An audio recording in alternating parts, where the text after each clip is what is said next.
Donc, je m'en vais vous lire la déclaration. Association islamique pour servir le soufisme, AIS, déclaration. Compte tenu du contexte dans lequel traverse notre pays ces jours-ci, avec les campagnes électorales menées par des candidats dans diverses municipalités du Sénégal, ces campagnes sont parfois entachées par des actions et des événements violents qui ne sont pas dignes de la place de notre peuple et de son merveilleux héritage démocratique.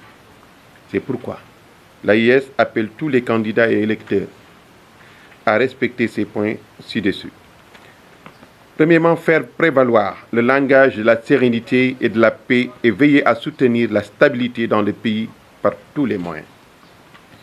Deuxièmement, respecter les règles du jeu démocratique et son corollaire concernant le respect de l'opinion des uns et des autres, l'acceptation des résultats des élections si les exigences de transparence sont respectées. Renoncer à tout ce qui conduit à la violence et à la division de la société sénégalaise unie malgré ses différences de tribus, d'ethnies et de croyances. Quatrièmement, appeler les électeurs à exercer leur droit électoral dans le calme et dans la sérénité le jour du scrutin et choisir librement leur candidat. En ce qui concerne la campagne nationale pour la criminalisation de l'homosexualité, l'AIS déclare son soutien total et sans ambiguïté à cette campagne basée sur les enseignements de la religion islamique qui a interdit ces obscénités et a prévu des sanctions contre ceux qui la pratiquent, mais appelle les militants de cette campagne à rester vigilants pour ne pas tomber dans la politisation afin qu'aucun parti ou groupe de partis ne puisse penser qu'il est la cible d'une telle initiative.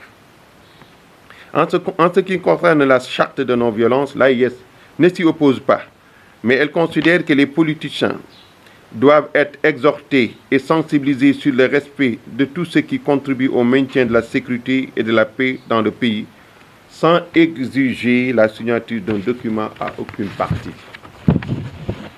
De même, l'AIS saisit cette opportunité pour demander aux dirigeants des pays de la CEDEAO de faire prévaloir un climat de sérénité et de sagesse dans la crise politique au Mali en aidant ce pays voisin à traverser cette crise et lever dans les plus brefs délais le blocus aérien, maritime et terrestre imposé au Mali afin de faciliter le déplacement des personnes et des biens.